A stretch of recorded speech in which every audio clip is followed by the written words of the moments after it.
How's it going, guys? My name's Wilson. Kwame Brown continues to make his voices heard, stating the facts, telling it like it is on his YouTube channel, Kwame Brown Bus Life, going from 4,000 subscribers to over 300K in the span of 2 weeks. One of the most incredible rise to internet stardom. Kwame Brown continues just to speak facts, just to expose all the hypocrisy and everybody that's been talking negative about him. One of the most influential voices in 2021, from being labeled as a basketball boss to a positive influence. His image simply changed overnight. With that said, we're gonna take a look at what we learned over the last 2 weeks, what we didn't know, and perhaps what's next. Here's what we already know. Yes, Kwame, the former #1 pick, gets called boss more than anybody, and he's cool with that. Just because he didn't live up to your expectation on the basketball court doesn't mean he's a failure. But let's be honest, Kwame came into the league in an era where many guys skipped college, didn't excel in the NBA. Other players like Jonathan Bender, the 5th pick in the '99 draft, Darius Miles, 3rd pick of the 2000 class, Tyson Chandler became a solid player later on, and Eddie Curry, the 4th pick of Kwame's class. Sadana Diop, another high pick, averaged 2 points for his career, a name that never gets mentioned. Many of these guys had injuries that didn't allow them to reach their full potential. None of these guys get remotely close to getting scrutinized like Kwame, and yet Kwame still played 12 seasons in the NBA. Former players don't even acknowledge his name as a player they played with and have to make a mockery out of it. Out of for nothing, not realizing that what you guys gave him was Marc Gasol and Kwame Brown, and so Marc Gasol. And oh, do you played with Marc? No. That was a one-man trade. You just used the name. That name was just there. The exact moment that changed everything. Mama's Cooking was born. It's one thing for non-players in the media to get paid bashing players, but for fellow players and even a former teammate of Kwame's to make jokes like this, that's simply uncalled for. After Kwame exposed them, how he felt after staying silent for 20 years and minding his own business, since he's above all the basketball talks, the host of All the Smoke podcast didn't want any real smoke, gave a wacky apology. It wasn't even an apology, to be honest. Said, oh, they want no problem, but had to make cheap jokes. Your cry for help, your need for attention has worked. I heard your Instagram following has grown over 30,000. Continuing to jab at Kwame, saying he was crying for help and used the word dick as a joke. The last handful of days since you had my name in your mouth. But don't be fooled by this new attention, bro.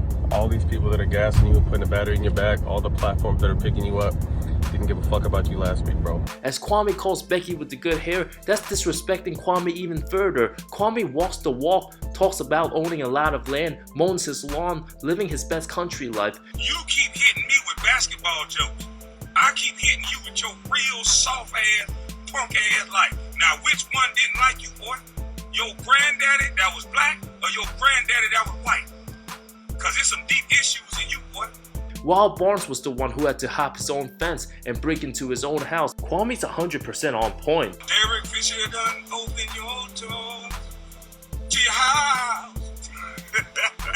Derek Fisher got your key to your truck.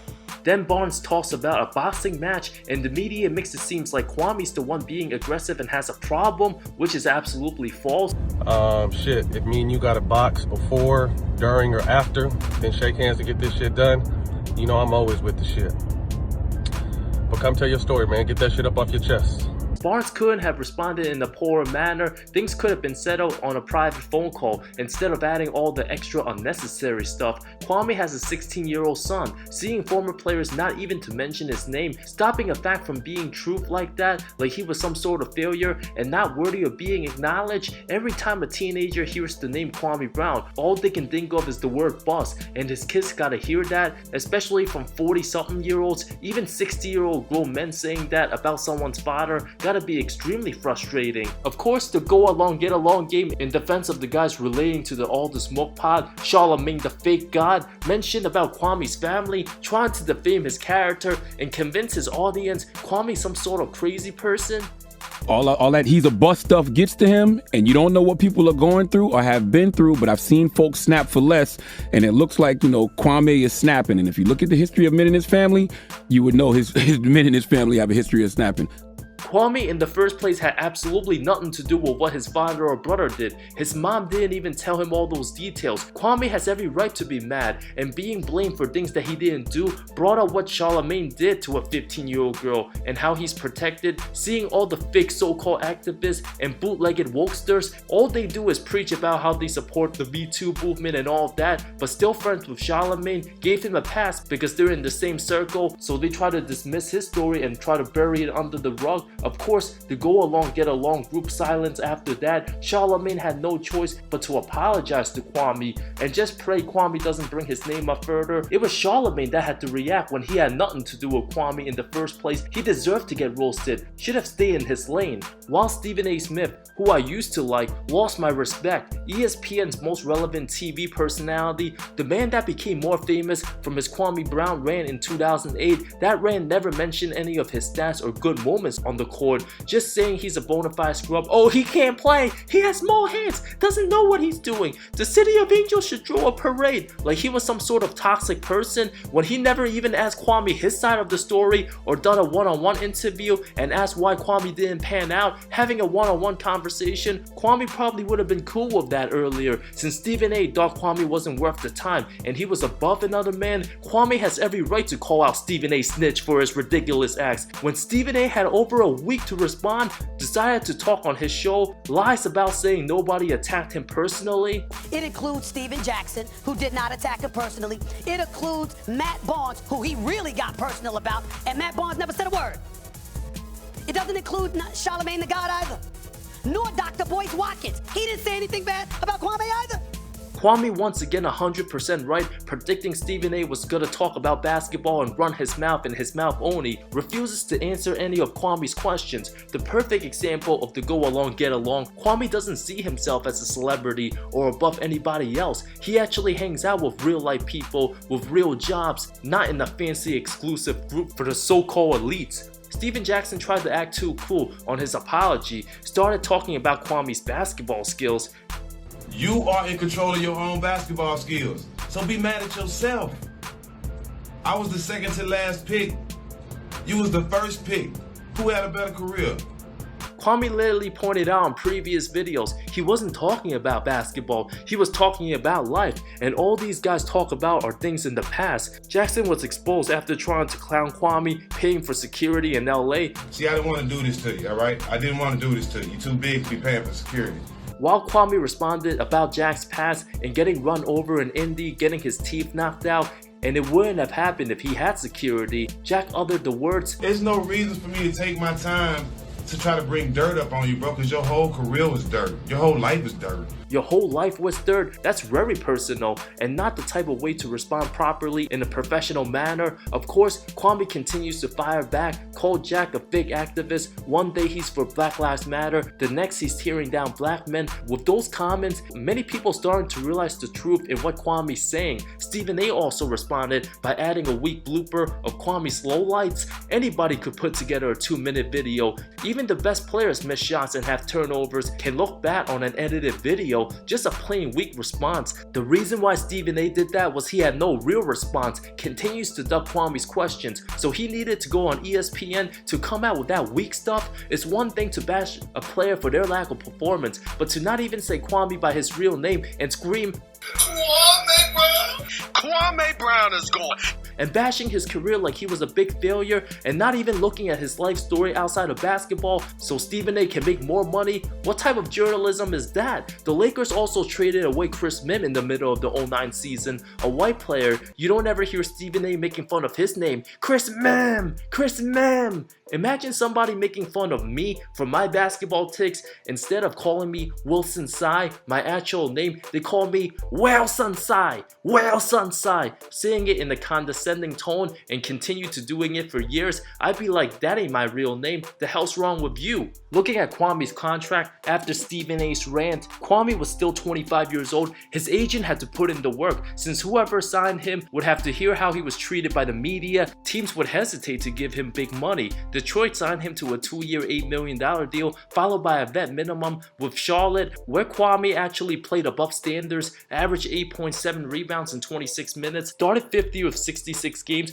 Kwame embraced that challenge, never complained, took over at the starting center spot for Nazir Muhammad, vets in Charles Oakley and Paul Silas, a big factor in Kwame's one-year success with Charlotte, did what he was supposed to do as a player, putting up those worthy numbers, worth way more than the minimum. When there's many guys making 5 times as much money just sitting on the bench, yet despite rejuvenating himself as a respectable player on that Bobcats team, nobody in the media said a positive word about it or changed their perception or attitude towards Kwame, since he will forever be linked with Michael Jordan from day one. Many players who get bashed like that could have broken down and been depressed of how they were getting treated, especially a young man who was a teenager entering the league, having to hear that in his early and mid-20s non-stop. If Kwame really had no desire or work ethic, like Stephen A. Snitch said, then why would Kwame decide to reunite with Michael Jordan's team, knowing how things went in Washington? If Kwame would have responded as a player to the media, they would continue making him public enemy number 1, and he probably would have been out the league years earlier.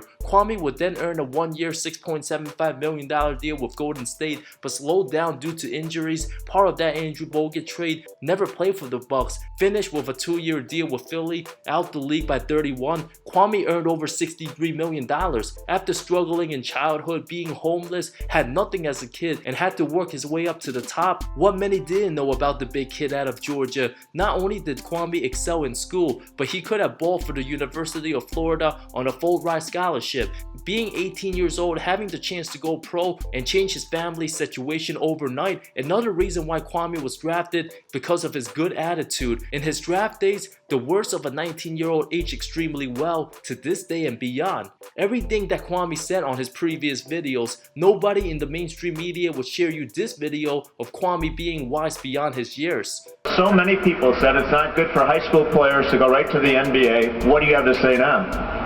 I mean, I'm at peace with my decision to go to the NBA, and I'm not responsible for what other people think. I think I made the right decision, and I'm just going to bless my family, and it's amazing how God works, so I'm just going to keep living. Took advantage of the opportunity, didn't care what others thought about him, mentioned the word financial stability. What does this decision mean to you financially?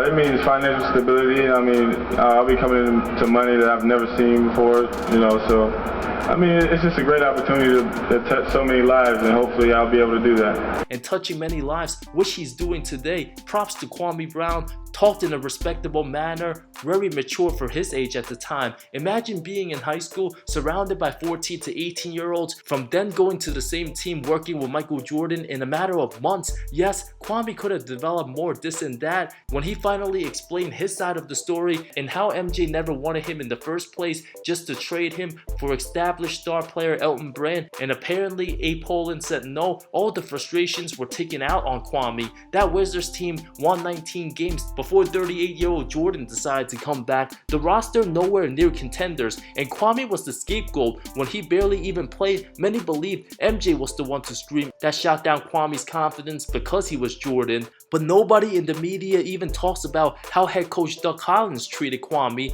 Former Wizards player Etan Thomas shared the truth last year. The person who I really felt bad for was Kwame, because Kwame, when he came into the league, he was the best person in the draft. Hands down, it wasn't close. I saw it with my own 2 eyes. They brought in all the top big men, right? This was right at the Verizon Center. They brought them all in. He went against Tyson Chandler. He went against Eddie Curry, you know, and he destroyed all of them. Like, it wasn't even close. Kwame won't say it now, but I can say it because I was there. Doug Collins, you know, it was almost like he had a personal vendetta against Kwame. You know, like, I would text him after sometimes. I'd be like, you all right, man? Like, you know what I'm saying? Like, I don't know why he's going at you so hard. Like, he wanted to almost take his confidence. But it was really, if things didn't go right, he wanted to blame somebody and not blame MJ. It was messed up, but, you know, but playing with MJ, Kwame would watch MJ and watch. But with Doug Collins in that situation, I really felt bad for him. Many of you might not know Doug Collins used to coach Jordan during the late 80s. Before Phil Jackson took over for the Bulls, Collins' style allowed Jordan to play the point and have all the offense ran towards him. That's when MJ was putting up those triple-double numbers. While Phil had a triangle team-oriented approach, Collins of course allowed MJ to do whatever he wanted, won't dare to yell at him because he's Jordan, so he shifted all his anger on the teenager Kwame. Eton, being a real teammate, took the time to care for his young guy. And mention, if Kwame didn't have all the pressure being screamed at all the time and would have got the ball more in his early days, could have developed into a better player. If he was the number 2 pick, it was in a different situation, we just saw a completely different Kwame. You know, when Tyson Chandler went to the Bulls, and of course he's a fantastic player, still playing now, but he didn't have any pressure. He didn't have MJ next to him. He didn't have Doug Collins looking to blame him for everything. He could just relax and play. Kwame made the smart decisions at the time, ignored the outside noise, and continued to play ball. While again, Stephen A claims nothing was personal, the fact that his rant got into his head, which made him the biggest personality on ESPN, him as a black man kicking down on another black man, he really had to talk about Kwame in such a negative way on college campuses. And when I look at somebody, you have an opportunity to make millions of dollars playing a game for a couple of hours a day. You can't maximize that to the greatest of your ability and make it happen? You can't do that? That's inexcusable, bro. How come you're not better? How are you in the league for 10 years and you're still the same scrub you were in 2001? I have a problem with that. That's the biggest question everybody wants to know. Why the fuck was Stephen A bashing Kwame's name on college campuses? It's one thing to go on TV and rant about a player that didn't perform well, but it becomes personal when another man talks about an athlete, a teenage athlete, in front of kids like he's a failure in life. That's totally unacceptable and uncalled for. Before all that, Kwame never did anything personal to Stephen A. Stephen A could have invited Kwame to those college campuses and explained why his career might not have panned out. Just because he got more famous for talking negatively about a teenage kid doesn't mean he had to go out of his way having an obsession for hating someone else who was a better athlete than him, more successful than him, and more of a man than him. Stephen A also went on his fake tough guy rant on Kevin Durant, saying, "You don't want to make an enemy out of me." You don't want to make an enemy out of me. And I'm looking right into the camera, and I'm gonna say it again. You do not want to make an enemy out of me. I'm not having it. Watching Stephen A. Smith draw hands like a wimp, 100 times more embarrassing than any of Kwame's basketball lowlights. I don't think anybody in the world scared of Stephen No Hand Smith. Stephen A. also had the audacity to say he don't want to see women fighting in MMA, pretends to know about the sport when he clearly knows nothing. He should be the last person to talk about combat sports or fighting, throwing those softies. Stephen A. also could have settled it with Kwame and had a one-on-one chat, instead had to rely on going on television where his producers got all those Kwame footage, nothing original, ignored all the questions, and made a complete fool out of himself. Kwame was 100% right on what these media members are. Stephen A. never talks about the numbers when it comes to Kwame, only draws out words like blasphemous, boss, or scrub. Just imagine hating on an athlete so much, you go on dates with girls for the first time and you can't stop talking about how you hate a certain athlete and have to bring their name up everywhere. That's just pathetic, man. Don't be like that guy. Stephen A. Smith also did not apologize, especially for the name calling and telling young kids Kwame was a failure when he got his mama to the golf course at 18 years old. All the obstacles and struggles Kwame persevered, said Kwame didn't work hard. That's just attacking a man's character right there. If he didn't work hard, he wouldn't have been in the NBA for 12 years. If he didn't work hard, he wouldn't have been the #1 pick. If he didn't work hard, multiple teams would not have signed him. Absolutely lazy take from someone who's protected by the big network. No wonder why ESPN's ratings are going to shit. All Kwame had to do was get on YouTube and tell the truth, stood up for himself. Kwame's videos have been absolutely epic. All the comebacks and roastings others who criticize him, that's all fun to watch for entertainment purposes. We get a good laughter out of that. But Kwame's been speaking the truth for over a year in previous videos, how he's involved with the community, giving kids shoes and creating opportunities, emphasizing success as having a strong family structure, not making poor decisions, not fighting with each other over nonsense. If there's any sports figure or anybody who's an inspiration to society, it's Kwame Brown, not Stephen A. Smith or any of those media heads just talking ball. Kwame simply using his platform to better the community, the youth, not ranting or beefing with others. Kwame's not looking for fame or attention drawn to himself. Kwame's simply bigger and better than that. He never said anything bad about anybody that didn't attack him. In his interview with Judge Joe Brown, Kwame showed great humility, listened attentively, showed a calm composure, listened to the elders. A way more impactful video than anything you'll hear from the mainstream media or any of those fake so-called activists. Going forward, I believe Kwame Brown will continue to make a strong impact to the youth, especially the black community, while his actions will do all the talking. Intelligent and independent, Kwame speaks his mind, doesn't have to worry about working for somebody else or controlled by anybody else, can say whatever he wants, tells it like it is. There will be people who come after him and try to take advantage for the fame and status, but Kwame already understands that. With all the bashing Stephen A. did, not only is Kwame 100 times better in basketball than Stephen A, Kwame's also beating Stephen A in his own game, which is talking facts. These media heads will think twice about putting up a false perception about a man. Many people finally hearing a fresh voice in Kwame where he can relate to millions, going through stuff every day, speaking out against the mainstream narrative, which only divides us and make us act more emotional, makes us turn on each other and fight about little things. Kwame will continue being a strong leader, a strong voice for millions in our country, very logical and reasonable,